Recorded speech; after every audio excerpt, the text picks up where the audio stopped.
Hey, kindergarten. So, I want to spend just a few minutes talking to you about how you feel when you can't solve a problem and something that we can use that God wants us to use when we are struggling to solve a problem. So, if you think back to our story yesterday that I read, called Oswald's Secret Surprise or Special Surprise, and how his animal friends had some problems during the story. They got stuck at the road and they didn't know which way to go. And they had to solve that problem. They had to solve which way to go. And instead of getting frustrated, they took some deep breaths or they stopped and thought about what were we supposed to do. So there's some different things that we can do when we are having a problem. God wants us to use something called sound judgment. This is a virtue, and this means to think through the problem before making a decision. So you might be in a problem and you might say, I really need to think through what I need to do. For example, maybe you're having a problem playing with your brother, your sister, or with a friend. You want to play with one thing and your friend wants to play with another. That's a problem. So you could stop and think through what could be a decision that you could make. And then you and your friend could think through that decision. That's what sound judgment is. A saint that showed a lot of sound judgment was Saint Diffner. This is a picture of her right here. She really showed sound judgment, and that's why she became a saint. The Catechism references the idea of sound judgment. I didn't pull it up and share it, but if moms or dads have the Catechism at home and they want to pull it open, you can always access it at this one, 1806 is where they reference sound judgment. I really like this from the Bible. It's from Proverbs chapter 8, verse 12. It says, I, wisdom, live together with good judgment. I know where to discover knowledge and discernment. So that's a really good one to think about and to listen. And then another spot from the Bible is 1 Kings. And I'm going to share this with you.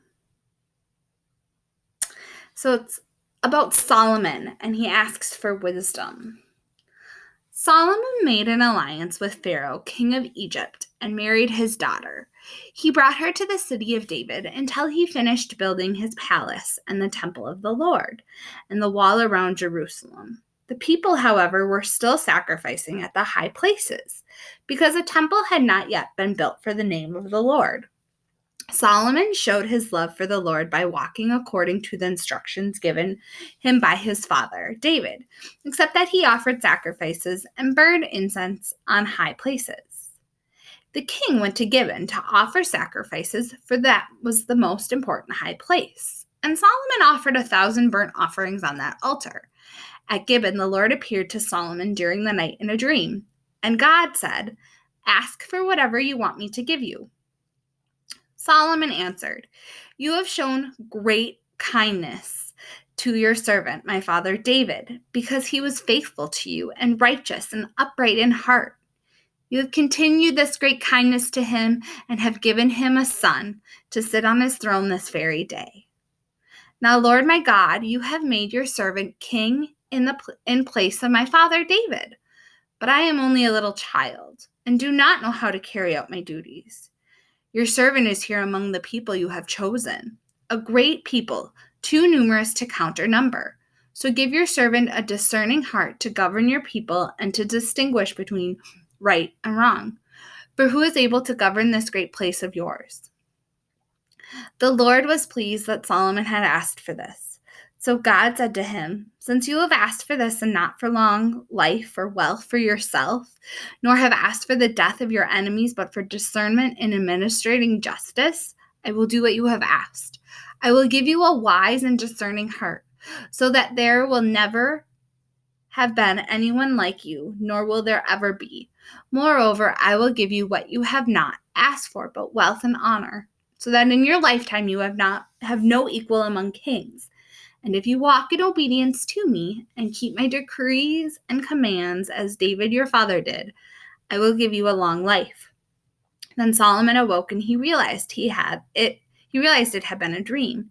He returned to Jerusalem, stood before the ark of the Lord's covenant, and sacrificed burnt offerings and fellowship offerings. Then he gave a feast for all of his court.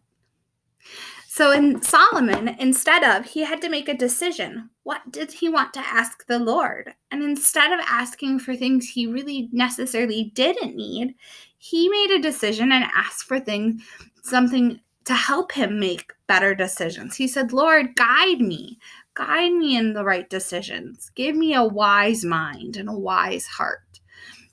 And so that's when we can lean into God, lean into him when we are having problems or when we need to make a decision. Lean into him and trust him that he's going to lead us down the right path and provide us with what we need. So I hope you enjoyed our little lesson about how to solve problems and making wise decisions. Bye, friends.